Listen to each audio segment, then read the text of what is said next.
Well, good morning. Today, we've seen 407 new cases. Over the past several days, we've seen alarming growth in the number of COVID cases in Ontario. 3 weeks ago, we were around 80 cases. A week ago, we were around 200 cases. Now, we're over 400 cases and climbing. Folks, the alarm bells are ringing. And too much of it has been tied to people who aren't following the rules. People who think it's okay to hold parties, to carry on as if things are back to normal. They aren't. We need to take decisive action, as we did in the earlier stages of COVID, to protect our vulnerable and to protect the progress we've made together. That's why, effective this morning, our government is taking immediate action to lower social gathering sizes in every region in Ontario. Informal gatherings across the province will be limited to 10 people indoors and 25 people outdoors for the next 28 days. We made this decision based on the advice of our Chief Medical Officer of Health, Dr. Williams, and our public health team. Folks, we can't have these wild parties right now. It's just way, way too risky. And we can't have people merging indoor and outdoor parties, so don't try to get around the rules. This is about everyone's health and safety, and we have to come down hard on the rule breakers. We have to crack down on the illegal parties, but it's not fair to everyone who's doing their part. We've introduced legislation to set a minimum fine of $10,000 for the organizers of illegal parties. And under the current emergency orders, if you're caught going to one of these parties, you could get slapped with a $750 fine. And again, these new restrictions do not apply to events held in staff facilities, such as movie theaters, restaurants, banquet halls, places of worship, and gyms or convention centers. Folks, we have to keep physical distancing. We have to be vigilant. And I know that testing is absolutely critical. It's the top priority for us right now. It's essential. Today, we set a new record for testing with 39,000 tests complete. It's a good sign we're heading in the right direction. We have 10 new pop-up assessment centers coming online as we speak. We're extending hours at numerous assessment centers across the province. We're working to get testing in pharmacies and hotspots. And you will hear more from us in the coming days about how we'll keep expanding testing even further. Because at this critical moment, how we face the next surge, how we hold off the next wave, it's critical, and it's up to all of us. And as Premier, I'll do whatever it takes to keep everyone safe and healthy. Together, we will get through this. Thank you, and God bless the people of Ontario. Now, I'll pass it over to Minister Elliott.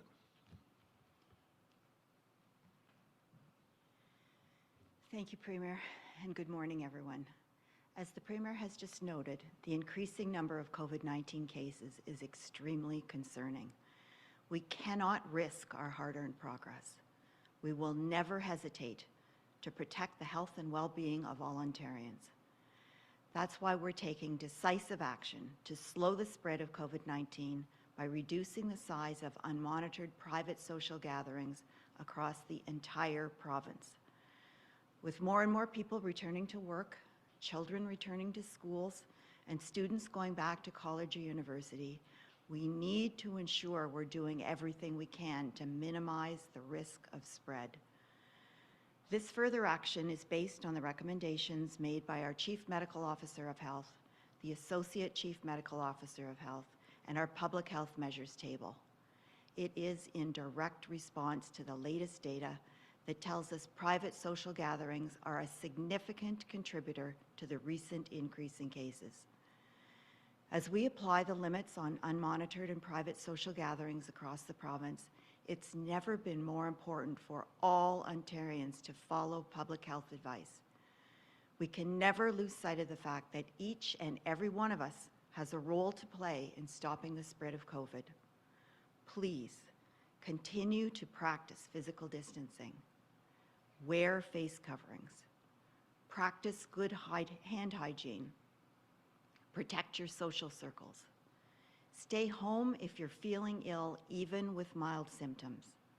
and to please quarantine for 14 days when returning from outside of Canada. These everyday actions will help keep you and your friends, neighbors, and family members safe. And they will help our province win the fight against COVID-19. Thank you. Okay, we'll go to the phone line for questions. First question. Your first question comes from Ashley Legasic with News Talk 1010. Please go ahead. Hi, Ashley. Hi, everyone. Thank you very much for taking my question. Premier Ford, I'll start with you. I'm seeing young people on social media indicating that if they have been diagnosed with COVID-19, they're not going to be honest about contact tracing. They don't want to snitch on their friends, and they don't want to see more restrictions in place, which you did announce today. First of all, what do you have to say to those people, and what is your government doing to provide messaging that will actually get through to the younger population? Well, thanks for the question, Ashley. And we're up here every single day. We're spending millions of dollars on advertising from the television, the newspapers, the radios, the ethnic media. You can't walk outside and talk to a friend without talking about COVID. And we're just asking these young people, please, just stay in small groups, follow the protocols and guidelines. And you said, I don't want to snitch on a friend. It's not about snitching on a friend. It's about saving the friend's grandmother or grandfather or their parents' lives. So it's not about snitching at all. They have to be honest and transparent, and if you aren't, this is just going to continue going. I always say that the government does everything in their powers to keep everyone safe, but the public, as they have, the 14.5 million people, the reason we were below 100 cases is because everyone's pitched in. And so we need their help. Like, government can't do it alone. Health can't do it alone. Hospitals can't do it alone. The people play such an important role in this as well. So maybe I'll pass it over to the medical officer. Oh, yeah, absolutely. Dr. Yaffe. Thank you. Yeah, thanks for the question. I think one of the messages we have for everyone, but particularly for younger folk, is to get on the COVID app. And that app will alert people who have been in close contact with a case without identifying who the case was.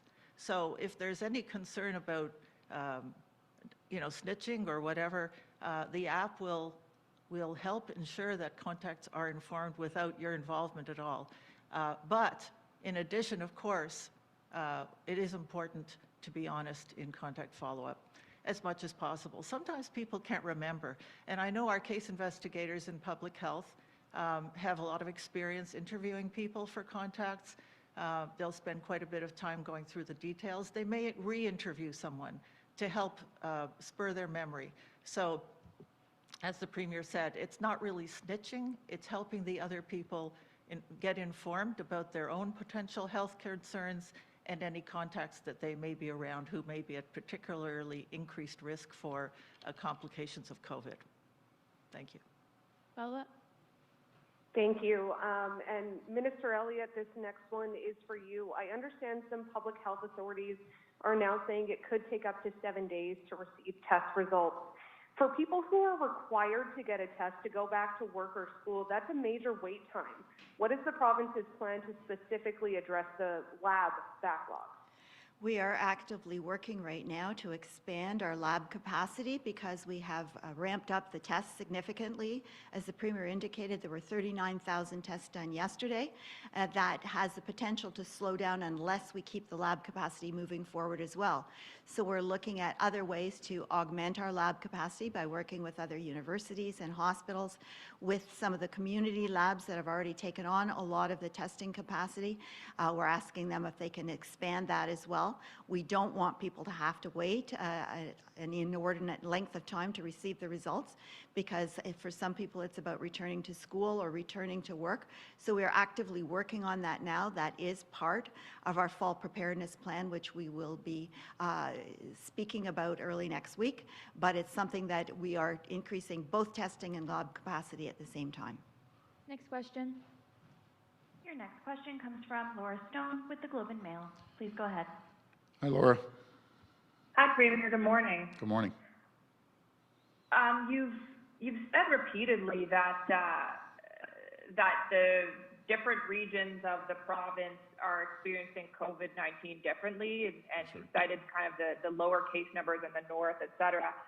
Now you're out here announcing that all the areas in the province will now face the same restrictions. I'm wondering what led you to change your mind on that.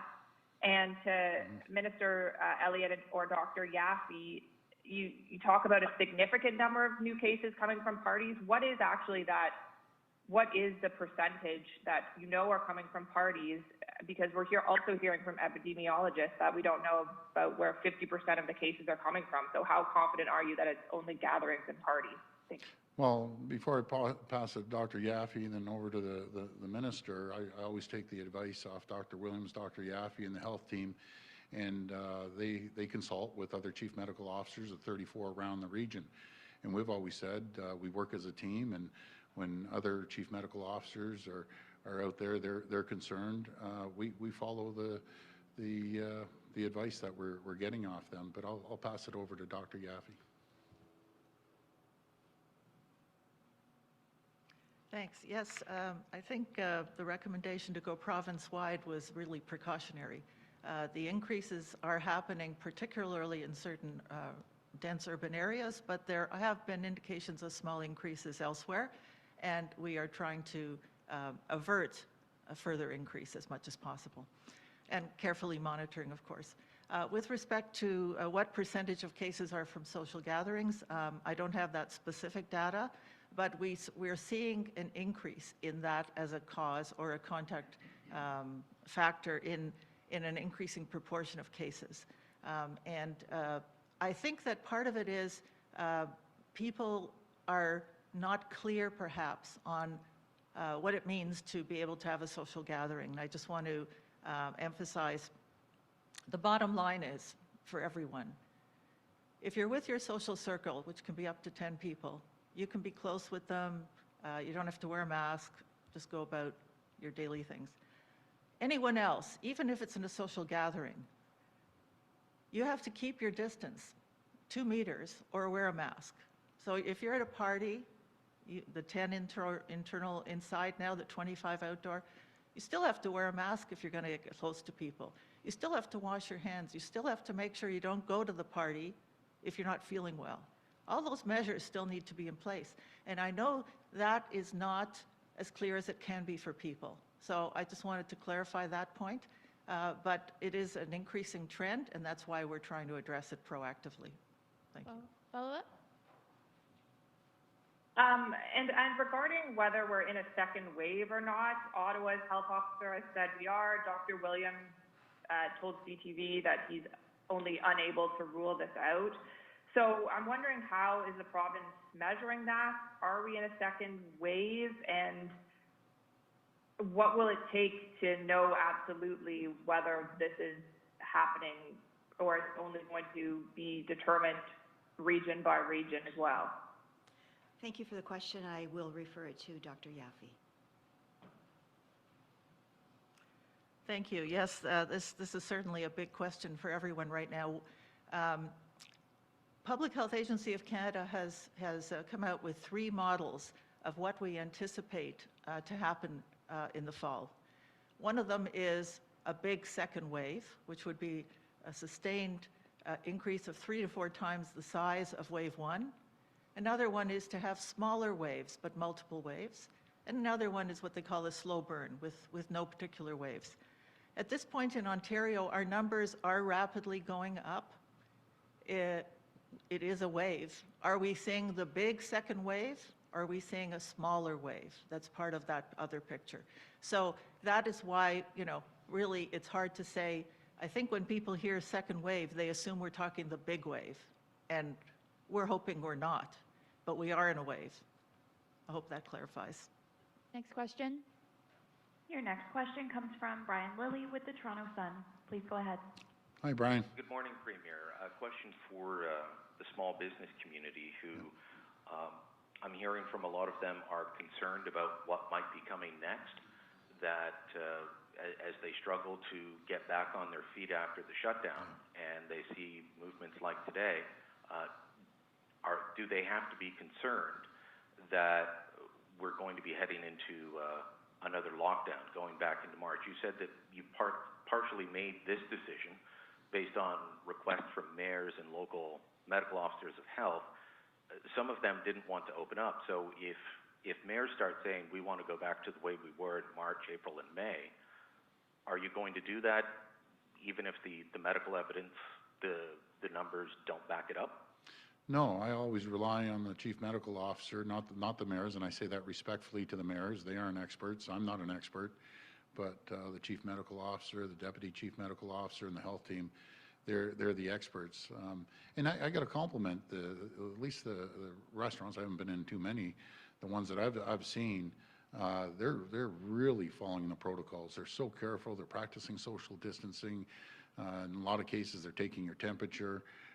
You're wearing a mask until you sit at the table and you start eating, and they're doing great. They don't want to jeopardize their business, so I want to give a compliment to all the folks running restaurants and other areas. They're very vigilant. This is really, Brian, this is geared to the wild parties out there. You know, I was listening to the radio the other day while we were driving, and a police officer got on and talked about he went to a party out in Peel and there was 150 people, and he said, you know, I'm not going to be banging down people's door if they have 10 people over. I'm going to be banging down their door if they have 150 people. That's what it is. It's a deterrent, and unfortunately there's a few people out there that don't want to follow the rules and think we're out of this. We aren't out of this, and I said that even before the numbers rose. We have to be vigilant. We have to keep our eye on the ball, and this is really what we're doing, trying to focus on reducing the risk to people. Next question. In terms of other large gatherings, you promised the biggest fines in Canada if someone has more than 10 people indoors, more than 25 outdoors. We did see a lot of mass protests over the summer. Are those going to be allowed to continue? I mean, people can't go to a Raptors game or a concert. They can't have a big party in their backyard. Do the rules apply to everything, or do certain political protests get to say, oh, this doesn't apply? No, everyone has to follow the same rules. There can't be exceptions. You can't be going out there, guys. Like, let's use common sense.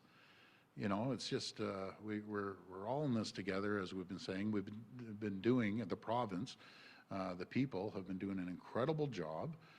You look around the world, you see the numbers, and we're doing better than a lot of regions. Now we see a spike, so it's all hands on deck right now. We have to make sure we get our arms around this, and everyone has to pitch in. So do not go out there and these massive protests. That would be dangerous for the community. Next question. Your next question comes from Randy Rath with CHCH TV. Please go ahead. Hi, Premier. Hi. You keep talking about wild parties where people are hooting and hollering and going nuts. Aren't smaller or more sedate affairs also a place where transmission takes place? And are people having the smaller dinner parties type of thing where they're outside of their social bubble? Are they given a false sense of security by the emphasis on wild parties? Yeah, no, I hear what you're saying, Randy. It's a combination of everything. It's a combination of the big parties that you've heard on the news and the police. And then, by the way, not everything gets on the news. And you hear these stories through our law enforcement bylaw officers, but you're 100% right. Say someone has a dinner party for 30 people. But like right now, why do you need to have a party for like 30 people? I just don't get it. I know a lot of people, I have a lot of friends, but they aren't having big parties, even civil parties. Why? 10 people in a house, that's more than enough. 25 people outside, that's more than enough. So just follow the rules. That's all I'm asking. You know, we're doing everything we can. And by the way, the vast majority, Randy, when I say the vast majority, like I can't throw a figure, but close to 99% of everyone's following the rules. They're cooperating. They're following the guidelines. They're doing a great job. So we just have to focus on the ones that want to break the rules. Follow-up? And if I could ask you about testing in pharmacies, you've indicated that that's going to start next week. I'm just wondering, won't the industry want to have like a pilot project period? I mean, is this going to instantly, there'll be, enough pharmacies giving the tests, or is it going to take some time to ramp up to a level that we need? It's gonna take some time to ramp up, and I just got off the phone with the CEO of Shoppers Drug Mart to see how things were going. I was on the phone with Matt Anderson, the CEO of Ontario Health, had a discussion with the minister.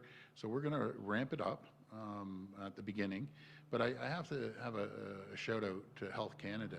There's a drug testing mechanism that we need approved from Health Canada, it's antigen, and that should be their #1 priority.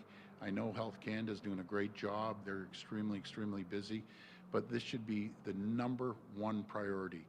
And I should pass it over to the expert, Dr. Yaffe, but what I understand, and Dr. Yaffe, correct me if I'm wrong, you go in, you get the strips, you spit on the strip, and then you can see instantly, as it was described to me, it's almost like a pregnancy test. Is it 100%? No, but it sure is a lot better than having hours of lineups outside the testing center. So it's absolutely critical. Health Canada, please focus on this. There should be no more highest priority than getting this approved. And I know you're busy, but please get this test done, and then we can expand testing. I'll pass it to Dr. Yaffe.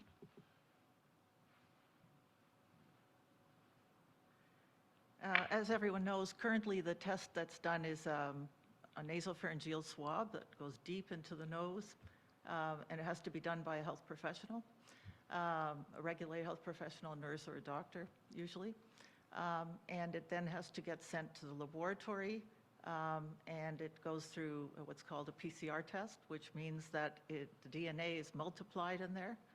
And it's a complicated test, not a simple test. It requires reagents and so on. And so it's a process.